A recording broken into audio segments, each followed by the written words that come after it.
तो दोस्तों वक्त हो चुका है आज की 25 महत्वपूर्ण बड़ी खबरों का। आइए जानते हैं आज के मुख्य समाचार। उत्तर प्रदेश समेत देश और दुनिया की खास खबर है, वेदर को लेकर नई जानकारी है। गोल्ड सिल्वर का नया प्राइस आ गया है। अब जून महीने से राशन में आपको क्या क्या लाभ मिलेगा इसके बारे में जानेंगे। दोस्तों वहीं पर कोरोना वायरस को लेकर एक बड़ा अपडेट आ गया है। कोविशील्ड के साथ अब कोवैक्सीन को लेकर भी साइड इफेक्ट का दावा किया गया है। आइए जानते हैं तमाम बड़ी खबरें, इंपॉर्टेंट नई जानकारी। आप हमारे साथ इस वीडियो में अंत तक बने रहिएगा। चलिए शुरू करते हैं। देखिए पहली खबर की बात कर ले तो कोविशील्ड के बाद अब कोवैक्सीन से साइड इफेक्ट का दावा किया गया है। स्टडी में बताया जा रहा है कि सांस लेने का इन्फेक्शन हो सकता है, ब्लड क्लॉटिंग के मामले दिखे हैं। बनारस हिंदू यूनिवर्सिटी में इसकी रिसर्च हुई है। दोस्तों भारत बायोटेक की कोरोना वैक्सीन कोवैक्सीन के भी साइड इफेक्ट है। जी हाँ, रिसर्च के मुताबिक बनारस हिंदू यूनिवर्सिटी BHU में हुई स्टडी में हिस्सा लेने वाले लगभग 1/3 लोगों ने कोवैक्सीन के साइड इफेक्ट देखे गए हैं। स्टडी में हिस्सा लेने वाले लोगों ने सांस संबंधी इन्फेक्शन, ब्लड क्लॉटिंग और स्किन से जुड़ी बीमारियां देखी गई। शोधकर्ताओं ने पाया कि टीनेजर्स, खासतौर पर किशोरियों और किसी भी एलर्जी सामना करने वाले लोगों को कोवैक्सीन से खतरा है। हालांकि कुछ दिन पहले कोवैक्सीन बनाने वाली कंपनी भारत बायोटेक ने कहा था कि उनकी बनाई हुई वैक्सीन सुरक्षित है। प्रधानमंत्री नरेंद्र मोदी ने भी कोवैक्सीन के 2 डोज लगवाए थे। वही केजरीवाल के PA विभव कुमार को महिला आयोग का नोटिस मिल गया है। स्वाति से बदसलूकी के मामले में पूछताछ के लिए कल बुलाया गया है। मालीवाल के घर पहुंची है दिल्ली पुलिस। आम आदमी पार्टी सांसद स्वाति मालीवाल से मारपीट मामले में दिल्ली के CM अरविंद केजरीवाल के PA विभव कुमार को राष्ट्रीय महिला आयोग NCW ने गुरुवार को समन जारी किया। आयोग ने विभव को आज सुबह 11 बजे बुलाया है। उधर दिल्ली पुलिस की स्पेशल सेल के एडिशनल CP और एडिशनल DCP नॉर्थ दिल्ली में आम आदमी पार्टी सांसद स्वाति मालीवाल के घर भी पहुंचे हैं। दोस्तों बात कर ले राशन योजना की, तो जून महीने के राशन में आपको कई सारे लाभ मिलने वाले हैं। अगर आप एक राशन कार्ड धारक है, पात्र गृहस्थी या अंत्योदय कार्ड धारक, तो आपको बता दें कई सारे लाभ आपको जून महीने से मिलेगा। हालांकि जो मई महीना चल रहा है इसमें आपको 29 तारीख तक मई महीने का राशन मिलेगा, जिसमें गेहूं चावल दिया जा रहा है। आपको बता दें अब जून महीने से बाजरा का मिलना बंद हो जाएगा और गेहूं की यूनिट को बढ़ा दिया जाएगा। जून महीने से आपको राशन में गेहूं ज्यादा मिल सकता है। आपको बता दें 1 यूनिट पर एक बार फिर से 3 किलो गेहूं और 1 यूनिट पर 2 किलो चावल होने वाला है। अभी तक क्या होता था कि 1 यूनिट पर 2 किलो ही गेहूं मिलता था, गेहूं की पैदावारी कम होने के कारण। लेकिन अब मीडिया रिपोर्ट में भी जानकारी आ रही है और एक्सपर्ट भी बता रहे हैं कि आने वाले जून महीने से अब राशन कार्ड धारकों को जिनको 1 यूनिट पर 2 किलो गेहूं मिलता था, उन्हें अब 3 किलो मिलेगा। जून महीने में गेहूं चावल के अलावा चीनी भी दी जाएगी। हालांकि ये चीनी आपको पैसा देना पड़ेगा, लेकिन सस्ते दर पर मिलेगा। अब राशन में आपको गेहूं ज्यादा मिल जाएगा। अगर आप चाहें तो गेहूं या चावल दोनों ले सकते हैं, या चावल के बदले केवल गेहूं भी प्राप्त कर सकते हैं। हालांकि ये कोटेदार पर निर्भर होता है। आप चाहे तो जून में ये फ्री राशन का वितरण का लाभ ले सकते हैं और अब गेहूं आपको ज्यादा मिलेगा। वहीं मोदी बोले सपा कांग्रेस 2 दल 1 दुकान, ये झूठ, परिवारवाद और भ्रष्टाचार का सामान बेचते हैं। शहजादे राम मंदिर को गाली देते हैं। जी हां, प्रधानमंत्री नरेंद्र मोदी ने गुरुवार को भदोही में कहा कि कांग्रेस का तो पहले से ही यूपी से कोई वजूद नहीं था। सपा भी अब मान चुकी है कि इस चुनाव से उसके लिए कुछ भी बचा हुआ नहीं है। भदोही में ये सपा वाले मैदान छोड़कर भाग गए हैं। इससे पहले प्रधानमंत्री नरेंद्र मोदी ने गुरुवार को जौनपुर और आजमगढ़ में चुनावी रैली को संबोधित किया था। आजमगढ़ में PM ने कहा सपा और कांग्रेस 2 दल है, लेकिन दुकान एक है। ये झूठ, तुष्टीकरण, परिवारवाद और भ्रष्टाचार का सामान बेचते हैं। वहीं लखनऊ में अल्पसंख्यक धर्मगुरुओं से मिले राजनाथ सिंह, बोले जय श्री राम बोलने की आजादी है तो वैसे ही अल्लाह अकबर कहने की भी स्वतंत्रता रहेगी। जी दोस्तों, लखनऊ लोकसभा सीट से बीजेपी प्रत्याशी राजनाथ सिंह अलीगंज में डॉक्टर अमार रिजवी के आवास पहुंचे। यहां उन्होंने अल्पसंख्यक समुदाय के धर्मगुरुओं और विभिन्न संगठन के पदाधिकारियों से मुलाकात की। इस दौरान उन्होंने लोगों से अपने लिए चुनाव में समर्थन मांगा है। डॉक्टर अमार रिजवी के घर पर हुई बैठक में राजनाथ सिंह के साथ यूपी के डिप्टी CM ब्रजेश पाठक भी शामिल रहे। यहाँ पर शिया, सुन्नी, सिख और क्रिश्चियन समुदाय के धर्मगुरु भी पहुंचे थे। राजनाथ सिंह ने कहा कि कांग्रेस भाजपा के प्रति लोगों को गुमराह कर रही है। उन्होंने कहा जितना जय श्री राम बोलने की आजादी है, उतना ही अल्लाह अकबर कहने की भी स्वतंत्रता रहेगी। वही दोस्तों, तेलुगु फिल्म में बिहारियों पर आपत्तिजनक टिप्पणी की गई है। लखनऊ हाई कोर्ट में याचिका दायर की गई है। फिल्म में बिहारियों को बताया गया है गंदगी फैलाने वाला। इलाहाबाद हाईकोर्ट की लखनऊ खंडपीठ में एक जनहित याचिका दायर की गई है। याचिका में आरोप है कि तेलुगु फिल्म धी आते धी की हिंदी वर्जन फिल्म ताकतवर पुलिस वाला में बिहारियों के लिए आपत्तिजनक टिप्पणी की गई है। दोस्तों यूपी में 20 जून तक पहुंच जाएगा मानसून। कल से यूपी में लू का अलर्ट है। पारा होगा 45 डिग्री के ऊपर। आगरा वाराणसी रहेगा सबसे गर्म जिला। जी हां, मानसून 31 मई को केरल में दस्तक देगा। यूपी में 20 जून के आसपास पहुंच जाएगा। मानसून की पहली बारिश चंदौली और वाराणसी में हो सकती है। 25 जून तक पूरे प्रदेश में मानसून की बारिश देखने को मिल सकती है। काशी हिंदू विश्वविद्यालय BHU के मौसम वैज्ञानिक प्रोफेसर मनोज कुमार श्रीवास्तव का अनुमान है कि इस साल मानसून सामान्य से 10 से 20% ज्यादा बारिश करा सकता है। दरअसल मानसून का शाश्वत नियम है कि जितनी भीषण गर्मी होगी, मानसून के बादल उतने ही ज्यादा घने होंगे। इस बार यूपी में रिकॉर्ड गर्मी पड़ रही है। फिलहाल मानसून की एक और स्टडी होनी है, जिसके बाद तस्वीर पूरी तरह से स्पष्ट हो जाएगी। प्रतापगढ़ में हल्की बारिश के आसार है। कल से यूपी में लू की चेतावनी जारी की गई है। 45 तक तापमान जाएगा। इस वजह से घर से निकलने से पहले थोड़ी सावधानी तो जरूर बरत लीजिएगा। यूपी के टॉप 10 ऐसे जिले हैं जो लगभग 43 और 44 का तापमान है। आप यहाँ पे अपने शहर का तापमान वगैरह देख सकते हैं। यूपी में 17 मई आज 15 जिलों में तापमान जो है लू का अलर्ट रहेगा। आप यहाँ पे जिलों का नाम देख सकते हैं। वही 18 मई को 36 जिलों में भीषण गर्मी का अलर्ट है। इस वजह से सावधानी बरतिएगा। वहीं पीएम मोदी के खिलाफ प्रत्याशियों के नामांकन पत्र निरस्त किए गए हैं। अजय राय की पत्नी का पर्चा रद्द हुआ।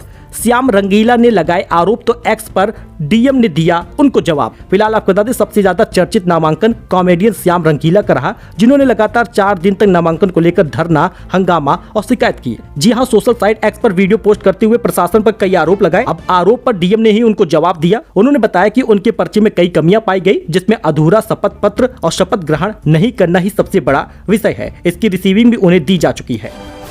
वही अयोध्या में अखिलेश बोले, इस सरकार में पेपर लीक हो गया। भाजपा ने सिर्फ अमीरों को कर्जा माफ किया है। जनसभा में टूटा है मीडिया मंच। अखिलेश यादव बुधवार को अयोध्या पहुंचे थे और जनसभा को संबोधित करते हुए भाजपा ने सिर्फ अमीरों का कर्जा माफ किया, ऐसा उनका बयान आया है। उन्होंने कहा कि हमारी सरकार बनी तो हम किसानों का कर्जा माफ करेंगे। हमारे युवाओं ने मेहनत की है, तैयारी की है, सालों तक लगे रहे और उन्हें नौकरी नहीं मिली, हम उनको नौकरी देंगे, ऐसा अखिलेश यादव ने बयान दिया है।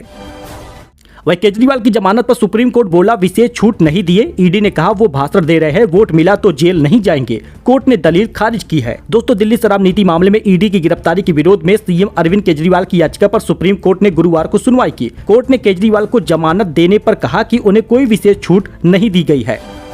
वही अमित शाह मधुबनी में कई सारे बयान दिए। सीतामढ़ी में बोले, माता सीता का भव्य मंदिर बनाएगी बीजेपी, पीओके भारत का है और रहेगा। मधुबनी में केंद्रीय गृह मंत्री अमित शाह सभा को संबोधित कर रहे हैं। इससे पहले शाह ने सीतामढ़ी के गोयनका कॉलेज ग्राउंड में जेडीयू प्रत्याशी देवेंद्र चंद्र ठाकुर के समर्थन में जनसभा को संबोधित किया और साथ ही उन्होंने कहा कि सीतामढ़ी में माता सीता का भव्य राम मंदिर बनाएंगे। पहली बार CAA से 14 शरणार्थियों को भारतीय नागरिकता मिल गई है। गृह मंत्रालय ने सर्टिफिकेट जारी किया। 11 मार्च को लागू हुआ था कानून। नागरिकता संशोधन कानून CAA के तहत पहली बार 14 लोगों को भारत की नागरिकता दी गई है। गृह मंत्रालय ने बुधवार 15 मई को यह जानकारी दी। मंत्रालय की ओर से कहा गया कि 14 लोगों को सिटीजनशिप सर्टिफिकेट जारी कर दिया गया है। इस पर गृह मंत्री अमित शाह ने सोशल मीडिया प्लेटफॉर्म पर एक्स पर आज का दिन ऐतिहासिक है ऐसा बयान दिया, ऐसा ट्वीट किया। साथ ही उन्होंने भरोसा दिया कि CAA के तहत हर एक शरणार्थी को नागरिकता दी जाएगी। वही अमूल दूध को लेकर बड़ा अपडेट आ रहा है दोस्तों। अमूल के MD ने दूध की कीमतों के साथ दिए हैं 2 बड़े अपडेट। जरा इस खबर को आप ध्यान समझिएगा। जी हां, अमूल के MD जयंत मेहता ने CNBC आवाज के साथ एक्सक्लूसिव इंटरव्यू दिया। इसमें उन्होंने कई सारे बयान दिए हैं। सबसे पहले उन्होंने कहा कि हर साल करीब 100 प्रोडक्ट लॉन्च होंगे। इस साल प्रोटीन की रेंज में भी कई सारे नए प्रोडक्ट लॉन्च होंगे। लॉन्च होगा हाई प्रोटीन दूध, ऐसा उन्होंने बयान दिया। कहा कि 250 ml दूध की थैली में 35 ग्राम प्रोटीन मिलेगा। दूध की कीमत पर भी अमूल के MD ने बयान दिया है। लोगों ने पूछा क्या महंगा होगा अमूल दूध, तो उन्होंने कहा पिछले 15 महीनों से दूध के दाम नहीं बढ़े हैं। पिछले साल फरवरी में दूध के दाम बढ़े थे। पिछले साल किसानों की लागत घटी थी। किसानों की लागत घटने से दाम नहीं बढ़े हैं। इस साल भी मानसून सामान्य रहने की उम्मीद है। अब तक कीमतों में बढ़ोतरी करने की कोई योजना नहीं है। उन्होंने कहा कि बाजार में 20 से ज्यादा ऑर्गेनिक प्रोडक्ट आ चुके हैं। कंपनी डिस्ट्रीब्यूशन बढ़ाने पर जोर दे रही है। उन्होंने कहा कि अमूल के ऑर्गेनिक मसाले भी अब बाजार में आएंगे। वही चुनाव बाद सीएम योगी आदित्यनाथ को हटाए जाने के दावे पर पहली बार बोले अखिलेश यादव। उन्होंने क्या कहा, आइए इसको जानते हैं। दोस्तों, अखिलेश यादव ने भी बड़ा बयान दिया है। जी हां, अरविंद केजरीवाल के साथ उन्होंने प्रेस वार्ता की। इसमें सोशल मीडिया साइट एक्स पर एक पोस्ट के जरिए अखिलेश ने यह बड़ा दावा किया। उन्होंने कहा बीजेपी अपनों के ही खिलाफ साजिश रचकर किसी का रास्ता साफ करने का काम कर रही है, न कि देश के भले के लिए। इसलिए बीजेपी को चुनाव में हरा कर हटाना है, ऐसा अखिलेश यादव ने बयान दिया। उन्होंने कहा कि योगी आदित्यनाथ को भी चुनाव के बाद हटा दिया जाएगा। वही अरविंद केजरीवाल ने भी बयान दिया। उन्होंने कहा कि जीत गए तो 2-3 महीने में योगी को हटा देंगे ये लोग। दिल्ली के मुख्यमंत्री अरविंद केजरीवाल ने लखनऊ में सपा सुप्रीमो अखिलेश यादव के साथ एक साझा प्रेस कॉन्फ्रेंस की थी और बीजेपी पर तीखा हमला किया। साथ ही सीएम केजरीवाल ने कहा कि अगर यह लोग जीत जाएंगे तो योगी को भी मुख्यमंत्री पद से हटा देंगे। वही पीएम मोदी बोले कोई माई का लाल नहीं जो सीएए नहीं हटा सकता। आजमगढ़ की रैली में बोले पीएम मोदी ने कहा केंद्र की सरकार ने सीएए के तहत नागरिकता देने का काम शुरू किया है। जिन लोगों को नागरिकता दी जा रही है उनमें अधिकतर लोग हमारे दलित भाई बहन हैं, ओबीसी और पिछड़ी जातियों के लोग हैं। इन लोगों को वहां तो जुल्म हुआ ही है, लेकिन वोट बैंक की राजनीति में डूबी यहाँ की कांग्रेस सरकारों ने इन लोगों को कभी सुध नहीं दिया। इन पर जुल्म हुए और अत्याचार हुए। प्रधानमंत्री नरेंद्र मोदी गुरुवार को उत्तर प्रदेश के दौरे पर थे। इस दौरान पीएम मोदी ने आजमगढ़ के एक चुनावी सभा को संबोधित करते हुए यह बयान दिया है। नागरिकता संशोधन अधिनियम को लेकर कहा कि कोई भी माई का लाल इस कानून को खत्म नहीं कर सकता। तो दिव्यांगों को बड़ा तोहफा मिला है, हर महीने 1500 रुपए मिलेगा। यूपी सरकार देगी हर महीने 1500 रुपए पेंशन। जी हां दोस्तों, जून में आपको 4500 रुपए मिलेगा अगर आप दिव्यांगजन का पेंशन पाते हैं। निराश्रित दिव्यांग भरण पोषण अनुदान योजना के तहत प्रति महीने दिव्यांगों को दी जाने वाली पेंशन में बढ़ोतरी कर दी गई है। अब आपको बता दें, अप्रैल से जुड़ना भी चालू हो गया है। दिव्यांगजन सशक्तिकरण एवं पिछड़ा वर्ग कल्याण राज्य मंत्री नरेंद्र कश्यप ने योजना के बारे में पूरी जानकारी दी और आपको बता दें सरकार ने तो अपने मैनिफेस्टो में भी इसकी जानकारी दी थी। पेंशन बढ़ चुका है, जून में आपको मिलेगा।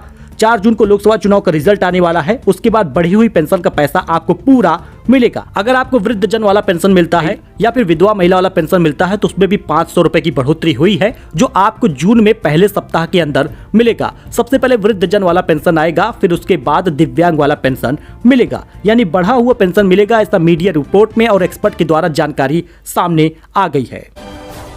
वह यूट्यूब का कंटेंट चुराकर सारा एआई को ट्रेनिंग दे रहा ओपन एआई। अब गूगल सीईओ सुंदर पिचई ने बयान दिया है। कहा जा रहा है कि ओपन एआई अपने एआई मॉडल सारा एआई की ट्रेनिंग देने के लिए गूगल के प्लेटफॉर्म यूट्यूब का इस्तेमाल कर रहा है। इसी कड़ी में गूगल सीईओ सुंदर पिचई का बयान सामने आया है। एक निजी चैनल इंटरव्यू में सुंदर पिचई ने इस मामले में अपनी बात रखी है। सुंदर पिचई ने कहा अगर यह सच है तो ऐसा इस मामले को लेकर निपटाया जाएगा। जी हाँ, यूट्यूब का कंटेंट चुराकर सारा एआई की ट्रेनिंग दे रहा है ओपन एआई, ऐसा बयान आया है। सो दोस्तों, ये कुछ अपडेट था, नई जानकारी थी। आई होप कि आपको ये पसंद आया होगा। मिलते हैं अगले वीडियो में नई जानकारी के साथ। आप इस वीडियो को लाइक करिएगा, चैनल को सब्सक्राइब करिएगा। आप किस जिले से हैं कमेंट करिएगा, बनारस, प्रतापगढ़ या फिर जौनपुर कमेंट करिएगा। अन्य कोई जिला हो तो उसका नाम भी जरूर लिखिएगा। फिलहाल के लिए इतना ही, धन्यवाद।